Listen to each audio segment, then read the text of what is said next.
Opa, seja bem-vindo de volta ao canal, e nesse vídeo eu vou responder uma pergunta que eu recebi lá no meu Instagram. Essa pergunta dizia mais ou menos o seguinte: Robert, como que eu faço para me tornar um profissional DevOps mesmo trabalhando como administrador de infraestrutura? E eu achei essa pergunta muito interessante. Eu respondi de forma pontual lá no Instagram, mas eu decidi trazer aqui para o YouTube de forma mais detalhada para que você entenda de uma vez por todas que o processo de migração, de se tornar um DevOps, ele é totalmente gradual, mas você precisa começar. Você não pode aguardar um treinamento que te entregue tudo isso pronto, você não pode aguardar a melhor oportunidade, você tem que começar a fazer isso agora. Robert, mas na minha empresa não usa isso, não usa aquilo. Tudo bem. Então, vamos identificar formas de aplicar uma coisa, aplicar outra, porque aí no seu dia a dia você já começa a colocar essas ferramentas que chamam de ferramentas DevOps na prática no seu dia a dia. E principalmente, muita gente tem dúvida de entender como todas essas ferramentas DevOps, elas se comunicam, elas se relacionam. Se você procurar na internet ferramentas DevOps, vai aparecer uma imagem com o símbolo do infinito ali, né? E trazendo várias informações sobre tecnologias, sobre que situação você usa cada uma, mas aí você olha assim e fala, poxa, mas como é que funciona isso? Exatamente o que eu preciso fazer? Por que eu preciso aprender? E assim por diante. Então, é isso que eu vou trazer nesse vídeo. Eu vou tentar trazer uma explicação aqui de uma forma que você entenda, né, que o processo de se tornar um DevOps está muito mais ligado a você, a como você trabalha, do que a qualquer outra coisa. Maravilha, então vamos lá, vamos começar entendendo aqui o trabalho, né, de um administrador de redes, um administrador de infraestrutura. Eu separei alguns pontos aqui que são importantes. Bom, e quando a gente fala, né, sobre responsabilidades que um administrador de redes, um administrador de infraestrutura tem, nós temos alguns pontos como projetos, incidentes, administração de servidores e, em algumas situações, você precisa provisionar novas máquinas. Eu não vou entrar no mérito aqui do porquê tem que criar novas máquinas, mas é natural quem trabalha ali administrando servidores, administrando a parte de infraestrutura, se lidar com uma solicitação de uma nova máquina para determinada função e assim por diante, beleza? Perfeito, você precisa fazer isso. Mas a pergunta é, como que você está fazendo? Você está fazendo tudo de forma manual? Você está utilizando alguma ferramenta nova? Opa, então vamos olhar aqui um ponto importante. O que você precisa mudar então? Porque tudo isso que eu falei até agora, você já faz. É basicamente as suas atividades diárias. E o que você precisa fazer para realmente mudar e ficar cada vez mais próximo de se tornar um DevOps ali? Bom, de forma bem objetiva, você precisa mudar a sua forma de trabalho.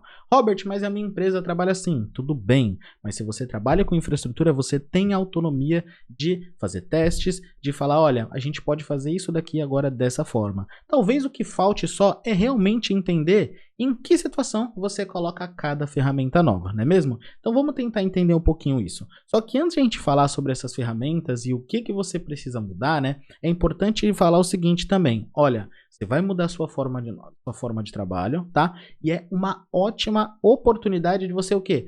Conhecer novas ferramentas e novas maneiras de trabalhar. E eu sinto isso na prática, não muito por mim, mas alguns clientes que eu atendo, nós temos alguns projetos que têm a oportunidade de colocar alguma coisa nova, colocar uma ferramenta nova, fazer de uma forma diferente, mas o pessoal ainda fica restrito, fica com medo. Poxa, se não é nada que impacte a produção, que não impacte a operação, que seja você que está testando, testa, valida, é importante, porque isso vai fazer com que você aprenda coisas novas. Então coloca uma ferramenta lá, mesmo que você não conheça muito, faz uns testes, homologa, testa, é importante isso.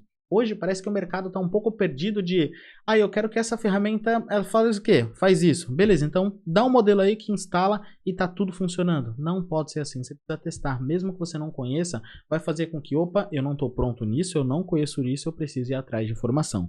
Então a hora de mudar é agora, principalmente quando você tem novos projetos. Começa já tentando colocar alguma coisa nova para te ajudar. Ou, melhor ainda, faz o projeto da forma que você está acostumada, mas traz para dentro de casa e pensa, como que eu poderia fazer melhor? Como que eu poderia fazer diferente? Como que eu poderia fazer?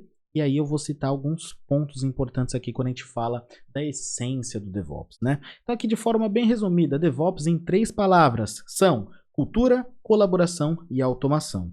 Cultura nem sempre está ao seu alcance. Colaboração depende da forma como você trabalha e já a parte de automação está totalmente ao seu alcance. Então vamos focar nessas 3 palavras, o que você consegue mudar agora, nesse momento, é hora de a gente falar da parte técnica. Então vamos falar assim dessa parte de automação. Bom, e para contribuir com essa questão de colaboração e automação, existem alguns grupos de ferramentas que a gente conhece ali, né, quando a gente fala de DevOps. E eu separei aqui para vocês. Um desses grupos seria, por exemplo, o sistema de versionamento de código, ferramenta de CI/CD, provisionamento de infraestrutura, gerenciamento de configuração, gerenciamento de containers e um orquestrador de containers. Então você olha assim e fala, caramba, se esses são grupos de tecnologias, dentro desse grupo tem várias tecnologias? Sim, tem várias. Bom, aí vem uma grande dúvida, né? Como aplicar isso no seu dia a dia? Muitas vezes a empresa ainda não utiliza as ferramentas, você não tem conhecimento, mas eu já passei por isso também. E eu vou deixar aqui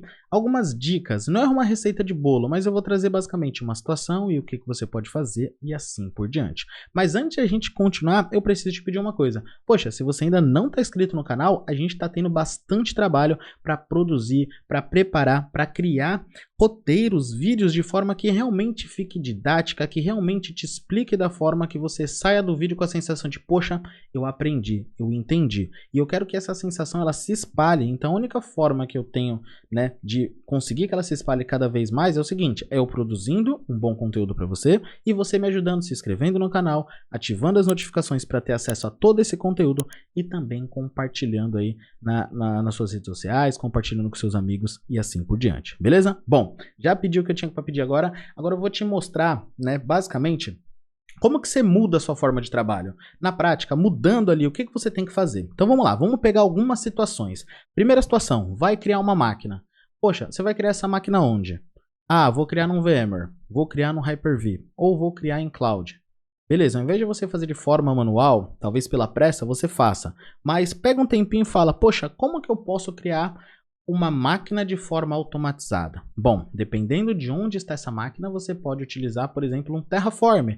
Terraform, ele é uma ferramenta que faz parte daquele grupo do quê? De provisionamento de máquinas. Então, o Terraform você cria toda a regra, você adiciona um provider e ele prepara para você a sua infraestrutura em alguns minutos. Ótimo. Então, quando você pensar, vou criar uma máquina nova, como que eu posso fazer de forma mais rápida, de forma mais ágil e como que eu posso utilizar uma ferramenta atual para que eu possa fazer esse tipo de ação? Perfeito. E aí você, depois que provisiona essa máquina, né, que cria, você precisa fazer o seguinte, configurar o sistema operacional, né?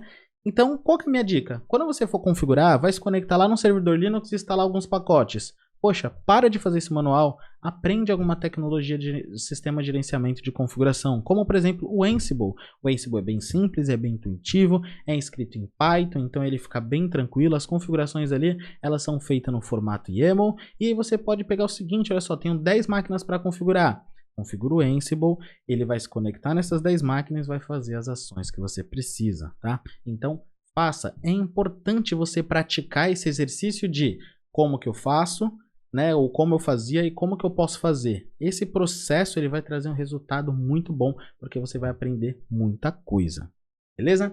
Maravilha. E aí tem um ponto aqui também, né? Quando você for instalar as aplicações, né, tenta falar com o seu time de dev, poxa, vamos ao Git? Vamos tentar montar uma esteira de CI/CD?